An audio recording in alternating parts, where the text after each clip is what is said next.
Hi, everybody, and welcome to Indigenous Joy in Fashion and Material Culture, a webinar hosted by the Faculty of Native Studies. My name is Danny Okemaw. Anin Boju Gijikan Gijikan Nadijnakas Amuzabing Nadonji, Dansikakyo Gisigao Gisik Nadisnagasan Mantu Sipi Nadoschin, Muskego Signitayan, and Nuts. So I'm from Barons River and God's River First Nation and Treaty 5 territory.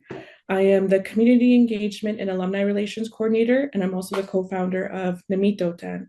I'm honored and grateful to be your moderator for this amazing panel. This panel was created to open up a space and discussion and celebration, highlighting how Indigenous fashion brings joy, creativity, and resilience into our lives and into our communities. I believe that we are witnessing such a powerful moment right now in our communities.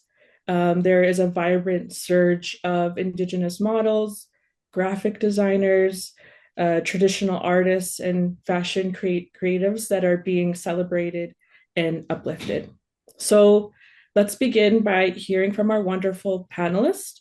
I'll invite each of them to introduce themselves. So we'll start with Suzan, and then we'll get Carrie and Danielle to introduce them. Thank you for being here. Thank you, Danny. Hi, my name is Suzan Marie. I'm a Denisusini from Fort Smith, Northwest Territories.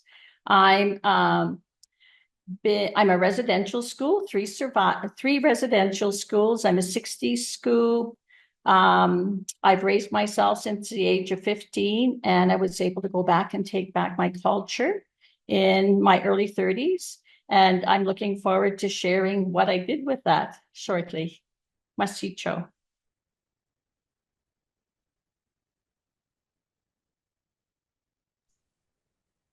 Okay, we'll get Carrie to introduce herself.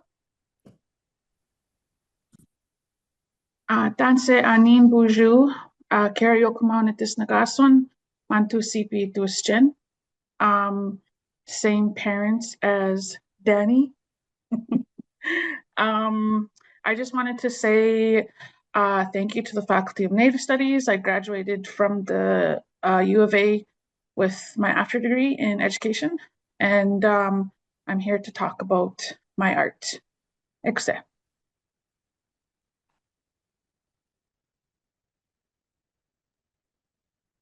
Hey, Pensa, Danielle Lapatack to Sigurdsson. I'm from Satellite Cree Nation, but I also call Amiskwichi Wasagan home as I've lived here for a long time, but I'm constantly going back and forth. I'm a freelance model, a previous tradeswoman, an avid beadwork wearer, and I hold a prospective degree in arts with a certificate in Indigenous governance. I'm really thankful for the opportunity from the Faculty of Native Studies, just being able to talk about Indigenous fashion. And today I'm just going to share kind of what it means to me to be an Indigenous model. Oh, thank you. Miigwech, hi. I just want to mention too that this event, this webinar, is a part of a three-phase event in which our Indigenous fashion resiliency workshops, we brought in Mobilize Dusty Legrand to do a t-shirt workshop. We also are aiming to have an in-person event. So I'm really grateful. I just want to say miigwech to the planning committee. I'm just really excited about today. But we will go into our first presentation. So I'll hand it over to Suzan to explain her passion and her art and what that means to her. Okay, thanks. I've always known inside me since as a little girl that the Dene way of life was really important to me. And in my early 30s, I got to go live in Fort Good Hope and take back a lot of my culture. And prior to that, I went down into the States and got 2 degrees in Bachelor of Science Counseling Psychology to heal myself from the trauma.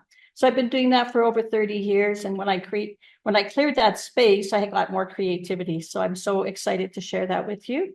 And then I also got an Associate Science in Human Services. When I came back from the States and I had the opportunity to go live in Fort Good Hope, a little tiny northern isolated community just below the Arctic Circle.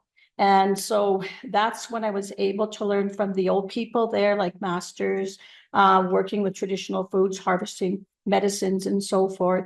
I started to do my own research. And one of the items that I found was sleeping for a very long time was our spruce root basketry. It was Dene pots and pans for us, Dene, before European contact. And how we would cook in our baskets was we would heat up rocks, put our fish or our meat into it, and we would rotate the rocks. And then it would seal and plug all the holes, and our baskets became watertight so we could cook in them. And then I thought, well, I got to teach. I don't want this, this technique that's been sleeping for over 150 years. And this was 30 years ago. And I've been teaching, the old ancient technique since. I'm really passionate about keeping my Dene culture alive. So I got a hold of the late Judy Thompson, and we decided to start collaborating together. And as a result of my work, I've received the Queen's Golden Jubilee Medal for significant contributions to keeping our arts and culture alive. And can you go to the next? There we go. So the two books that I co-authored with Judy was the Spruce Root Basket. And here it is. So the approach that I took was to go and in the North, a lot of the communities are isolated, so I raised funds, and it was really hard to do that. But I went to as many communities as I could, and I taught this. So I've been teaching this technique for a really long time now, and I am going to be teaching here at the Band Center again in September, specifically on the spruce root. And I don't think you can get my books unless you go and check, some of the places possibly, but I'm looking to try to get them reproduced. Now, the other book I wanted to speak to was the babiche bag. So that was the Dene suitcases from a long time ago. It was made with moose hide, usually embellished on top with porcupine quills. You'll see that in my next slide. And this old bag, you see right there, is got sacred red paint on it. So I believe this old bag was after European contact and from the Clicho area, because they have sacred paint in that area.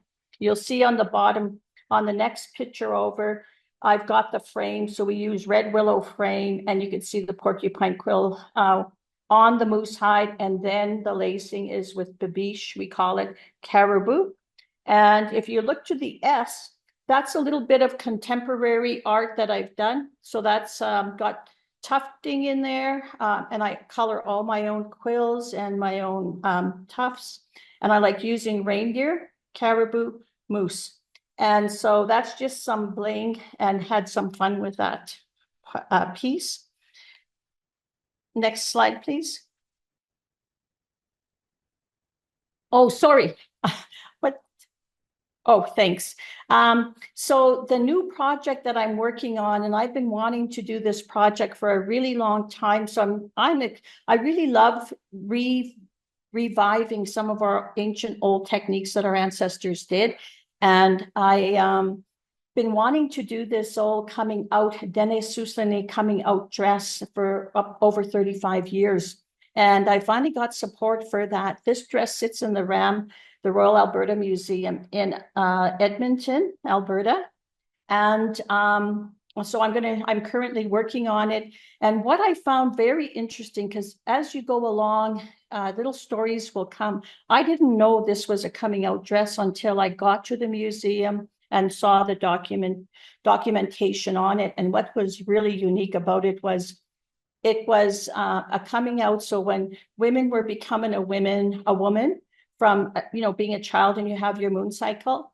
So they would prepare for 2 years, and these ceremonies are gone now. So once this is completed, I'm looking forward to working with our communities again, starting to talk about the coming out ceremony.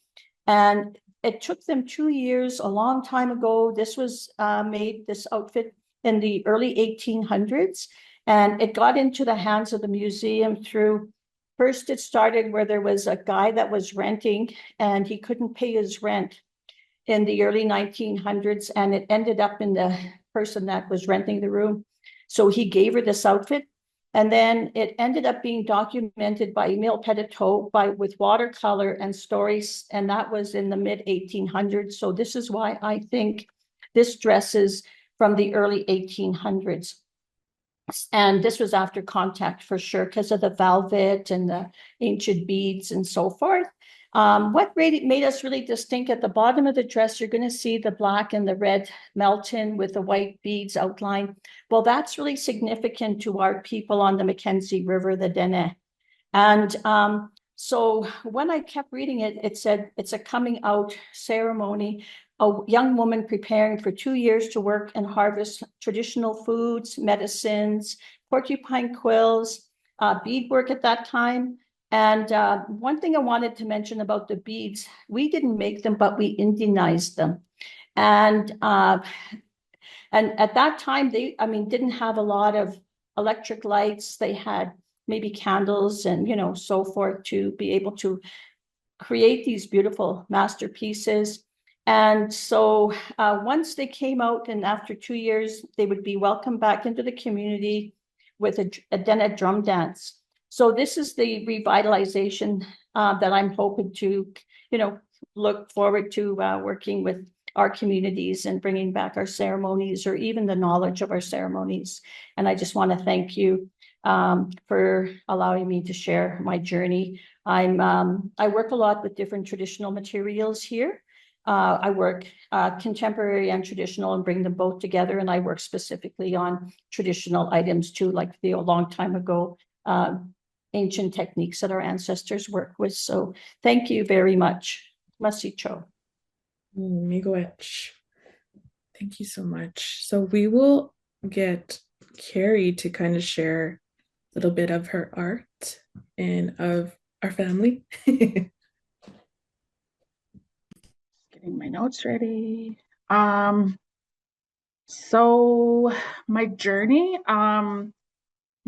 started when I was 18, when I was 18 and I was actually looking to change my life.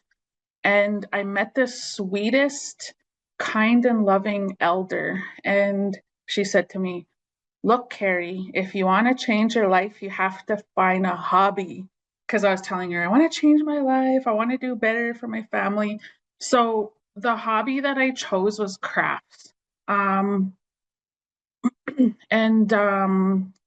one of the things that she showed me how to make was a dream catcher. And I could remember it as clear as day. She's like, you have to have patience. You have to try your best. And you have to know that when you first create something, it's not going to be perfect. But when you keep on creating it more and more, your art will turn out better. So I just wanted to share that story because I remember it was so important because I basically picked up my beading at that time. And I just wanted to share, though, however, my love for art actually started probably when I was 4 or 5 years old. My father took me for a visit to visit his auntie. And I just remember being in like awe, like utter awe. I saw this old lady and I knew she was older, but she had jet black hair and she was probably 60s or 70s or 80s. She was older and I was just trying to figure out, her hair is jet black, but my Kukum's hair is a little bit white. So I just remember seeing her and I was in awe of her beauty. And then I saw her dining room table. It was full of beautiful beadwork from northern Manitoba, where I'm from. And I'm so proud of where I'm from because I also wanted to share, we share a certain kind of art. We bead florals, we make a certain style of art. And I feel very lucky that I was able to learn from my family the styles and I forgot to say I am very proud to be from up north of Manitoba. So I just wanted to say too, I wanted to give a shout out to my community, God's River. They've been supporting me from day one. And yeah, so that's the first picture of my grandmother. I wanted to talk about another one of my teachers, my father and my late auntie. They showed me how to do the floral work. They showed me how to place the beads. They showed me what colors to use. But also, too, I also wanted to share, they couldn't be picky with colors because they lived a 2-hour plane ride away from the city. You had to use what you had on hand. So you couldn't always be picky with the art. I just remember my auntie saying that to me because I was telling her, what kinds of blue do I use? Do I use an orange? And then I just kind of thought to myself, duh, like you have to use what's in front of you. You have to use the supply you can. So my auntie and my dad were really important in my journey for my father's side of the family and their Cree. And then the other picture that I wanted to share is my late Granny Billy. And she was half Scottish and half Ojibwe. And from her, I learned the floral work of the Ojibways. I feel very lucky to have learned both styles. So I could speak to both styles of work and feel like I am connecting to them every time I work with their teachings. I think that's all I wanted to share about that slide. Could you go to the next one? I'll start to talk about my current pieces of art. So the first picture that I wanted to talk about was the fully beaded set. That was supposed to be for me. I probably spent about 2 years beading that, but I actually got pregnant with my girl and I only wore that beadwork once to a powwow. And then I gave up dancing for 14 years. So I created that piece of beadwork for myself and my sister. Now I wear it now. I shared it with her. My favorite piece to bead is florals. I am like obsessed with beading florals. I love the big chunky colors. I'm obsessed with purples and reds. I'm actually obsessed with all colors of the rainbow, but that's another story. I'm starting to learn to have balance, like when it comes to the technical pieces of art and choosing color, but also too, I want to carry on the teachings of my grandmothers too. I taught myself how to do dentalium work. I am crazy when I talk about my art because I'm like, what was I thinking? My daughter dances and I didn't want to do a fully beaded cape. And I'm like, I need 2 more years. What could I do to make her hold out for 2 more years? So I taught myself how to work with dentalium. And I'm pretty sure it took me over 100 hours. I feel like it was 1,000 hours. I'm still burnt out actually from that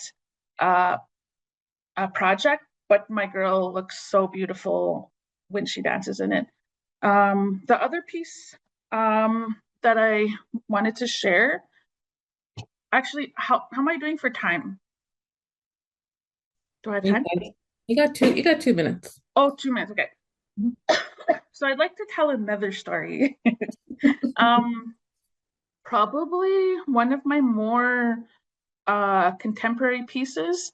During COVID, I needed a way to support my family. I was on leave from work and I had to struggle and think about how am I gonna finish or how am I gonna pay for rent? How am I gonna buy groceries? So I taught myself how to do digital design from YouTube and boom, out came. So I just created another way to do my florals. And I'm so happy to everybody that has supported me in this journey. I've been able to put my art on bags, on purses, and then I was one of the first Indigenous collaborators to work with Marshall Fabrics. And I'm currently on my third line of my textile, third design of my fabrics. And so the picture in the bottom right corner is my most recent set, and it's doing very well. And I feel very lucky to have been given that opportunity. But I'm also happy to share my art, how I got it set up. I love talking about the art side of things, but I'm also here to support the business side of things because I didn't know how to run a business. I taught myself, but definitely being a teacher helped with that process. That's about it. I think I'm at 6 minutes. You're at the maximum, but that's okay because you ended right on time. I wanted to mention as well that we're gonna have a Q&A portion. So if you have questions for Suzan, Carrie, or Danielle, that there is an option. I believe there is a Q&A box. Let me just check here. Let me know. Yep. So the Q&A icon is at the bottom of the screen. And so you can even ask questions now. And so you could start asking questions now, whether it was about Suzanne's, art, Carrie's art, or while Danielle is speaking. And then we will go through probably all the questions because we are doing great on time. So just thought I would mention that. And yeah, we'll go to Danielle. Okay. So to start, I just wanted to talk first about the first image on the left. So that image was the first time I was ever on a runway, and this was in 2019 at the Arts Barn downtown here in Edmonton for an Indigenous business panel. And that's kind of where it began for me. That's where modeling began. And the designer I'm wearing is Jamie Medicine Crane with Brave Woman Designs. And for me, I never pictured myself modeling like ever in my life. When I was younger, I never imagined this would be happening. So that it just happened unexpectedly. And it was like so fun for me. So I kept showing up to these business panels that my friend Shay brought me to. And it was just like this newfound hobby. And eventually I kept doing it and I kept showing up, and it just led me to become part of kind of like this upcoming fashion scene in Edmonton that, eventually led me to walk over 20 runways across Turtle Island. And the second image, that is the most recent show I did in Paris back in September last year.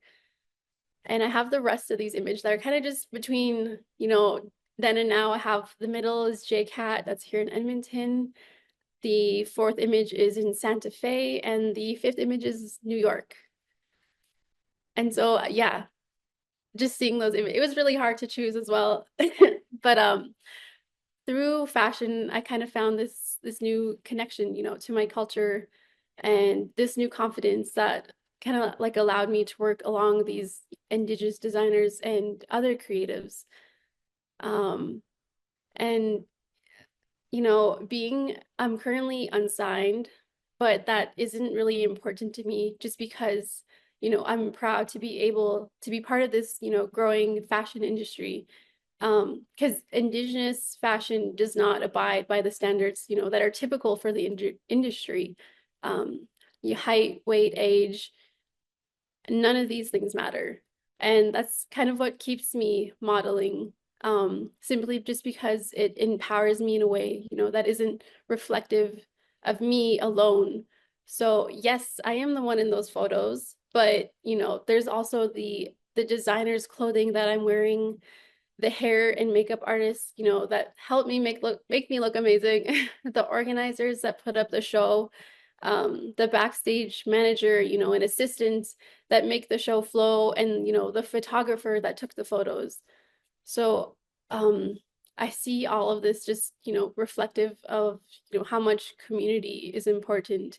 And when I'm part of, these shows, I can feel the difference between when, an Indigenous and a non-Indigenous kind of organizer puts on the show. And I don't think I would be modeling without, these other people involved, because everyone has such unique experiences in lives, and that in itself is so powerful to me. Can we go to the next slide? Okay, and just to continue on that same feeling, whether it's like a runway or a photo shoot, it's kind of just a reminder of how, beautiful our culture is. And, that I'm able to represent my community in a way that's, like, that's real, creative, and fierce. And it's typical for, the way that Indigenous people are represented to be as, frozen in the past with braided hair and in our regalia. But, as you can tell, like, even through these photo shoots, there's a contemporary view of what our clothing and our culture looks like. And, I can dive into the expression and the power of expression, the way clothing can be interpreted in different ways, from activism to just, pure elegance. Seeing how our culture comes to life through, fabric, beadwork, and in the rise of contemporary Indigenous fashion, kind of like as seen with Carrie. This everyday wear is what kind of empowers me alone. Personally, I, want to be the type of person that is proud to wear, a ribbon skirt and my beadwork every day, but I'm also wary of the same stereotype as being frozen in time. So there's a shift, a big shift going on within the Indigenous fashion scene. And, I'm just, obviously as an Indigenous model, I'm proud to be able to wear, the clothing of the designers that carry this ancestral knowledge and have these creative ideas to be able to, to produce these works of art. And this is just through clothing and beadwork alone. And so I carry this feeling that it isn't just what I'm wearing, it's how I'm contributing to colonial resistance and storytelling and cultural revitalization. So Indigenous fashion isn't just what we wear, it's how we carry our stories forward. And I don't think I'll ever get over the fact that, someone like me can be part of that movement. And, growing up, I was shy. Honestly, I would still say I'm shy, especially the fact that I'm, as a model, I'm so used to just walking, keeping a straight face, being proud to wear the clothing that I wear. So talking isn't really my game. Um, yeah. I'd just like to add one last thing of for these photos. So the left is mobilized. That's the first shoot that I was able to do the hair and makeup on. And the middle shoot is a creative collaboration I did with Noella Steinhauer and the hair and makeup artists Jasmine and Larissa from Calgary. For that photo shoot, we're representing, the story of Spider Woman and kind of the origins of rather than just the dream catcher alone, it's, Spider Woman, which comes from, I think, Ojibwe culture. And on the right, we have, she's from Satellite too, I believe, but she's residing in Amaskwaci, Muskohetu. Sorry if I butchered that. But yeah, so just as an Indigenous model in this growing industry, it isn't just me alone. It's the faces of all of our ancestors and the people involved in creating these works of art, I call them. Oh, thank you, Danny. Hi, miigwech. I just wanted to ask, this webinar was,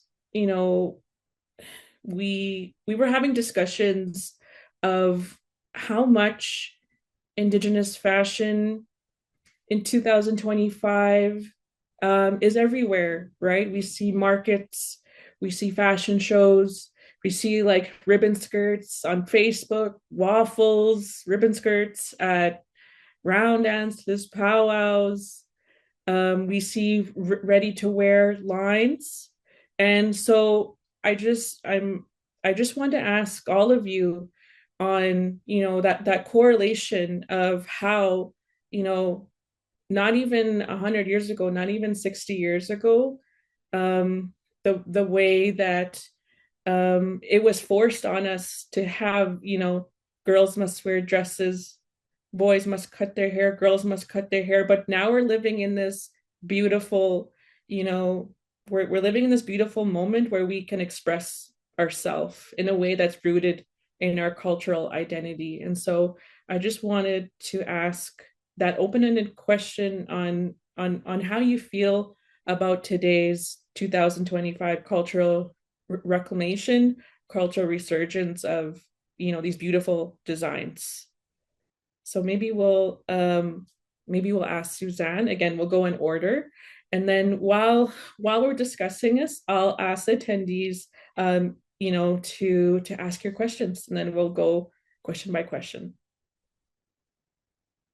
Oh, Suzan, you're on mute. First and foremost, I just want to say thank you to the U of A for allowing us to have these beautiful discussions on how important our culture is to us. So I'm always using old traditional materials and making it contemporary. So this flower, these earrings I made are made from vintage beads, size 15 and 22. And the white is reindeer hair, and then the blue is porcupine quill from roadkill that I picked up from Fox Drive. And I really like using fish skin colors for the back of my earrings as well, but I also incorporate using our hometown moose hide or caribou. So I'm always keeping old traditional materials alive, whether I'm purchasing from my, other hometanners and brain tanned, or if I'm, utilizing like even an awl, like I do basketry teachings and I use our animal awl. And did you know that the caribou, the moose have the front, like the bone awl, but deer don't, so little things like that. And constantly sharing knowledge from before to keep our culture, alive. And I always like to have contemporary as well. Like you could see on the back of the wall, I do teachings with young people on Zoom. So introducing them to our traditional materials, as well as having fun and incorporating some of the contemporary, because young people like fashion. So I think that's really cool about them. And so I could share and, get the traditional stuff in there. It's really fun. So we'll get Carrie to share her thoughts. I just wanted to share one of the things that was really important to me from the beginning was I wanted us as Indigenous people to be louder in the spaces of business. I like to watch, I like to think about things, and I could never understand why I don't know why there's a bunch of non-Indigenous people. There is and was a lot of Indigenous people creating our stuff. And I'm actually speaking about powwows in particular, when people make blankets and when people make shirts. And that actually came from when it was probably about 20 years ago, and I went to a fabric store and I asked about a certain fabric, and I couldn't understand why this one print was made by a non-Indigenous person. So I thought it's really important for an Indigenous artist to be highlighted. It's really important for us to be making our own art on textiles, on our clothing. So I think my seed of making art and putting it in different places probably stem from that one experience. Most importantly, the question of the day, I wanted to jump to this fabric. Sorry, I just kind of looked at the notes and there's two people asking about where to get my fabric. One thing that I wanted to share is please go to your fabric stores and ask to talk to the manager and tell them what you want to see. I found out that we could actually ask and they actually sometimes listen to us. So another thing I also wanted to share was my fabric. Try and look for an Indigenous business person because I'm thinking of this one person. Can I plug somebody, Danielle? Danny? Okay. One person that has led me through the way, you can find her on Facebook, Noella Steinhauer Dry Goods. And she orders anything and everything that has to do with Indigenous textiles, and she ships to Canada and I'm pretty sure the US, but please go to your fabric stores and ask questions like who made this, from what company, what colors do you want us to see? Because they actually listen to us, is what I found out. Hi, hi. Thank you. So I guess we will go and ask Danielle the same question. Can you repeat the question? It was a long open-ended question, but pretty much, when we look at, our history, when we go back into what our communities have gone through in terms of, what we were forced to wear and what we were forced to look like and what was kind of placed in our hands of like, this is what you're supposed to be doing and looking like. And to fast forward to now to 2025, where there are so many different avenues on how to express yourself and to engage in your Indigenous cultural identity. And just kind of like, what does that mean to you in your stream or in your art or in your passion? Okay, thank you. I think just for me personally, I think being able to, like I mentioned, reconnect through fashion because I wasn't raised, as super like culturally involved. Like I've been to powwows, I've been to rundowns, but I've never participated in them. So I think that, that in itself is like a privilege. So I'm just being able to kind of like get back to that, through beadwork and ribbon skirts. It's like it's exciting for me because not only just because like it's like so beautiful, but like it makes me proud to be Cree or to be First Nation and uh like speaking as a model, being able to adorn all these different kinds of designs and even from other like other Indigenous people, like I'm wearing from the show in Santa Fe, for example, like carrying these different designs, but it's all rooted, to our Indigenous identity, especially in North America. I think it's like super empowering to be able to do so. And I did mention before how, we are typically cast, when people think of Indigenous people, they think of, we're like bows and arrows type. So I think just being able to do this uh kind of reframes our own identity, and yeah, that in itself is really powerful, I think, for everyone, being able to be someone who can wear their ribbon skirt on the daily and just being proud to do so. Mm-hmm. Thank you for mentioning that. It just brought me to a memory, like 20 years ago when me and my family would probably go to a feast and we had to go into Shoppers and we had to go to the feast and then we had to go somewhere else. Me and my mom would take it on and off. But now, like I was just thinking, like we don't really take it off anymore. But I wanted to ask you a question, Danielle. So one of our first questions is, what advice do you have for aspiring Indigenous models? Um, I first I'd like to say that, modeling is, depicted as this very glamorous lifestyle. But it is hard work and it's investment. When I began, I was just doing this, for free. And I sometimes for shows, I still go for free. Like I have to pay out of pocket, especially if it's far away. Um, I've had to, yeah, either pay out of pocket or fundraise just to get to these shows. But I don't think I wouldn't let that, scare you from trying. And most of the time, it's just about showing up as you are, as your authentic self, um, and just getting to know designers and becoming more involved in the fashion scene. Even if you're not participating in a show, still go, become familiar, with people and apply for model calls.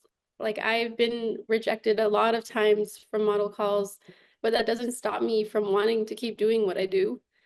But yeah, also there's a lot I could say. I don't want to take too much time, but if you ever want to reach out to me, I'd be more than willing to help.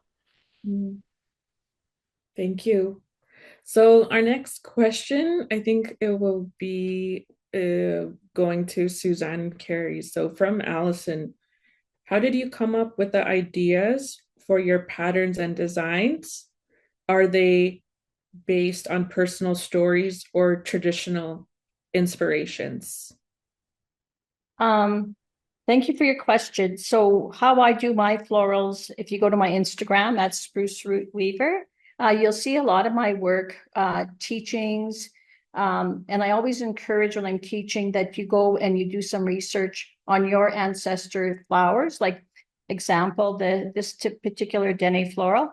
I took it and I owned it. So I incorporated, made it bigger, added, because I work with all the different materials like, caribou mousse, reindeer tuft, porcupine quills. And I really like tiny beads and old vintage beads, like the heart on the bottom are steel, size 22 beads, and brass, size 15. So I play around, and then I've actually used, like our ancestors used, like blueberries, cranberries, yellow berries, leaves, pussy willows. Like I just encourage to get creative with your designs, own them, make them your own, because it's easy to go and copy somebody else. So when I'm teaching, I always say, make it your own. You could have a 5-flower petal, but don't copy exactly the colors that somebody else is doing that means something to them. But to get your own, going, and I never knew how to draw, but I kind of started. So there's some really great people that say, hey, here's some florals and you could use them. So, I mean, you could kind of use that. And as you're doing them, you kind of create your own. You'll probably talk to your aunties and so forth, your grandmas and, your sisters, people in your community, or do research. And you could kind of see, because we also use geometrical designs, especially in our porcupine quill looms. So yeah, just different ways to own it. Must see.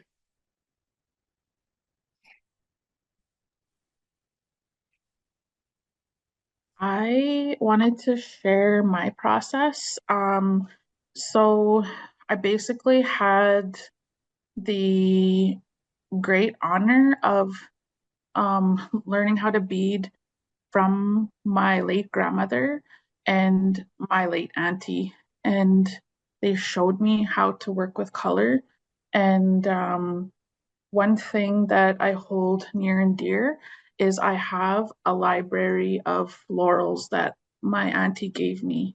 And I remember the day that she gave them to me, I was just like, I'm not worthy. Like, I felt like I didn't deserve what she was giving me because this was like her art. This was like what she created, and this was her life. This was how she made bill payments. And I I I now know why she did what she did, because it was her passing it on to me, and I feel very lucky for her to do that, because I was really close with her, and she had a big impact in my art. And I also wanted to share my auntie was a residential school survivor, and my grandmother was in a TB hospital for 5 years. She couldn't speak English, and these women shared with me everything they had about their art. Meanwhile, they had obstacle after life obstacle, but still they had this brilliant and bright light that they passed down to me. And I'm very grateful that I could carry on what they taught me. I also wanted to share I'm a nerd at heart. I love learning. I love doing my research. There was a question in the chat about how do you go about that? Literally go to the museum and then just ask questions. One of the things that I learned was they have certain items in the catalog that they keep in the back.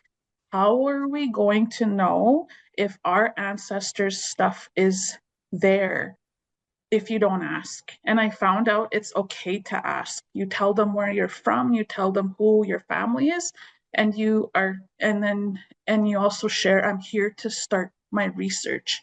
Yeah, that's kind of what I wanted to share about my design process. I go to the museum and I also visit the archives as well. Thanks. Thank you. So we have a question for Suzan. The question is, do you worry about appropriation of the traditional techniques you use for your work? I know that this is a concern for all Indigenous art, but I was thinking specifically of the coming out dress. Well, the coming out dress was made by a Dene a long time ago.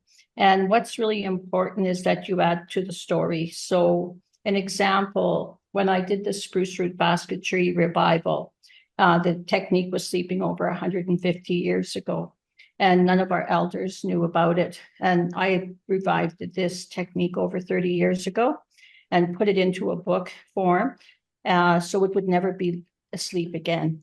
That was really important to me to keep our ancient techniques alive. So with that said, when I brought the technique in the workshop to the communities, I had to raise funds and I couldn't just drive somewhere. I had to look at isolation. I had to bring others, so in the north, there's like a lot of obstructions in the way. So that didn't deter me, but the most important thing is for us to keep our culture alive. I'm blessed with that to pass on the teachings. So when we were doing it, I had to bring in Elder Mandy Brown from Lillooet, and she had worked with cedar's root. And a lot of our techniques are similar along the way, whether it's like, even the babiche bag weave is similar to other Indigenous people from different countries. And through my travels, I found that.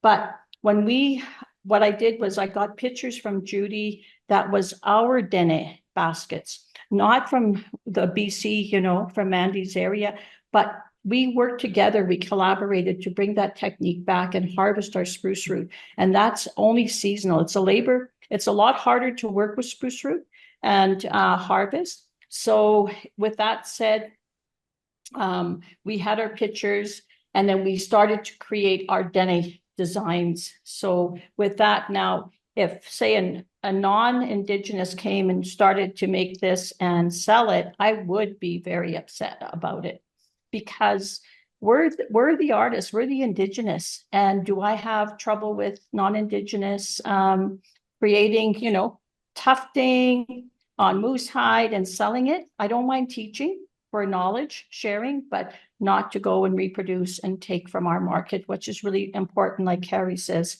A lot of us, when I was a student, I was creating and making money for my food, for my gas.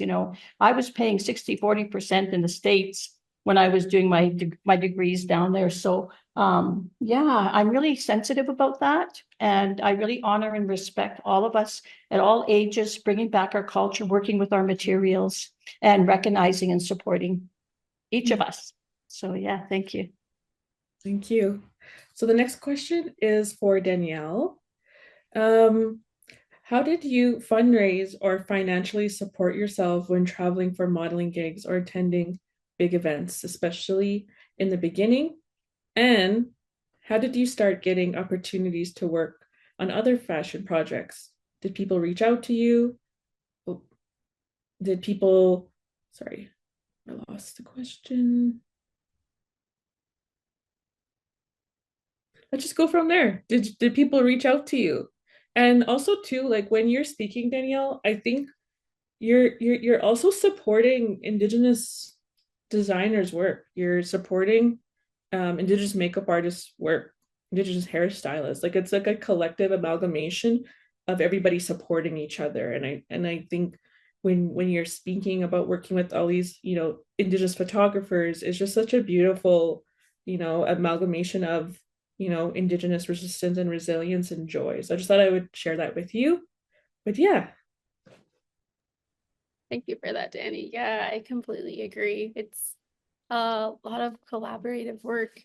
And to answer your question, so the ways I've fundraised or was able to financial support myself is a lot of 50-50s and just selling like things that I have sold beadwork that I haven't wore before. But yeah, that's the way. And a lot of it has come from, my own community. Like I'm so thankful. It's hard not to get emotional. I'm so thankful for Saddle Lake of where I come from because they've been so helpful in my journey. And even though I may not live there, I lived in, here in Edmonton, there's still like that's my community. And the ways that I've supported myself is I mentioned I've used to be, a tradeswoman. I used to scaffold. So, I've worked up to my third year scaffolding, got my certificate, and then I've kind of been doing that while getting my degree. I would go back to work during the summers. Last year, I actually took the year off from school and I just worked, so I was able to save money, and that's how I went to Paris. I was able to to actually pay for that myself. So those are some of the ways I've known other models to actually reach out to collaborate, with companies and who have been successful. And I haven't tried that before, but yeah, just reaching out to any companies for sponsorship even uh, has been helpful for them. And the second question of how how did I start getting opportunities? Okay, so yeah, when I began in 2019, it was just, these kind of smaller fashion shows, and I just, kept kind of going to them until they grew into bigger, and then I've mostly stayed, around Edmonton and Calgary. And then, I have to say a lot of it is, social media too, getting to know these other models, designers and organizers, and, and then seeing, these model callouts and designer callouts. So I apply, for a lot of those. And there's a lot across, Canada and the States. So yeah, kind of just being involved in that way. And yeah, so that's kind of how I've gotten to know people, within this industry. And I've reached out to some, and then, some have reached out to me. I I hope that answers the question. Yeah, no, it's kind of like you're stepping into a community-minded space and community-minded perspective in a way that is so apparent in our communities and in our ceremonies and our feasts, gatherings. It's normalized to be community-minded as opposed to being, individual thinking, right? So, I guess our last question I want to ask all of you to end. Um, and this question is, how does your passion heal you? Good question. Good question, Danny. Well, I just have to say I've been through a lot of trauma. I'm a 60 scoop, 3 residential schools, a lot of trauma. And I've been able to heal myself, using the contemporary and more traditional ceremonies. And I always like to say, I beaded myself back together, one bead, one quill, one weave, one tuft at a time. And the most beautiful thing is when my world gets a little crazy, I just sit quietly and I start to sew, and it just brings me, that's how powerful our cultural medicine is, whether you're making berries or working on hide or, trapping and hunting and, taking care of your family. This is how powerful our medicine is. And it's healed me. We're in a world now where I could share my knowledge and not come from a place of trauma. And I'm just so grateful that I took that time for myself and treated myself well. And now it created so much space that I'm sharing it now, and I really love it. So take time for yourself. One quill, one bead, one tuft at a time. Must see. Miigwech. One of the things that I wanted to share was probably one of my most favorite things to do is use my iPad, go on the Procreate app. I just go on my iPad and then I trace my cookums designs. And I feel like whatever I'm going through, I am connected to them. How bad my life may be feeling, I just sit there and then everything just kind of fades away. And I feel like I connect with my grandmothers, my great grandmothers.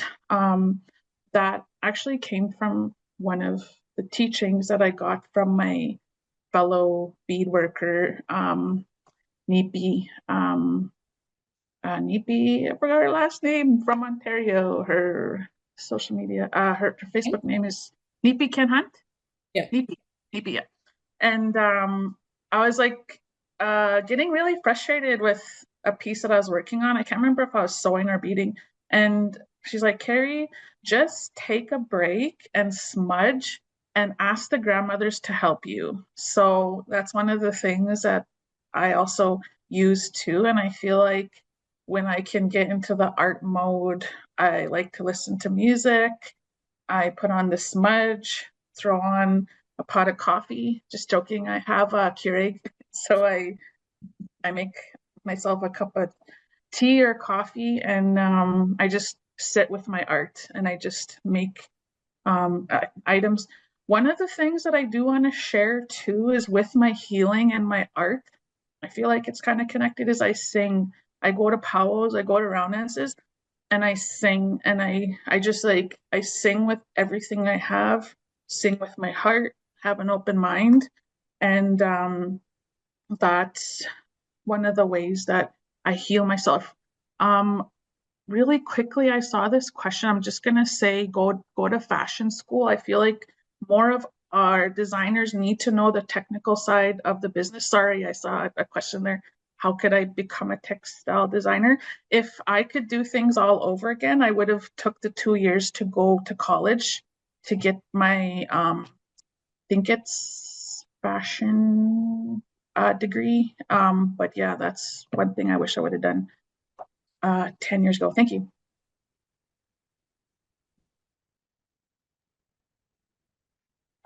To answer your question of how would Indigenous fashion and modeling heal me, I feel like when specifically, when I'm on a runway, I still get anxious, but it's also like I'm a different person. I'm someone who's, like the face of my ancestors, and I don't feel any form of, like self-conscious in that way. So, and like I mentioned, I don't just see myself, I see all of the people that it takes, to make this come to life, to make, everything that has to do with fashion shows come to life. And so I think that in itself is, I just like really wanted to pick the fact that, modeling isn't just an individual thing. It's everyone involved, especially, for indigenous fashion. And it's very powerful. Feels me. Yeah. And it's very powerful for our young women and our two-spirit people to see models of all shapes and all sizes. I think that's something that is really groundbreaking and empowering. So I want to thank you all for joining us for finding joy in Indigenous fashion and material culture. Huge thank you to our amazing panelists for sharing their stories and creativity and insight. And Gichimi Gwech, hi to everybody here that attended. And thank you to the Faculty in Native Studies as well. See ya. Bye.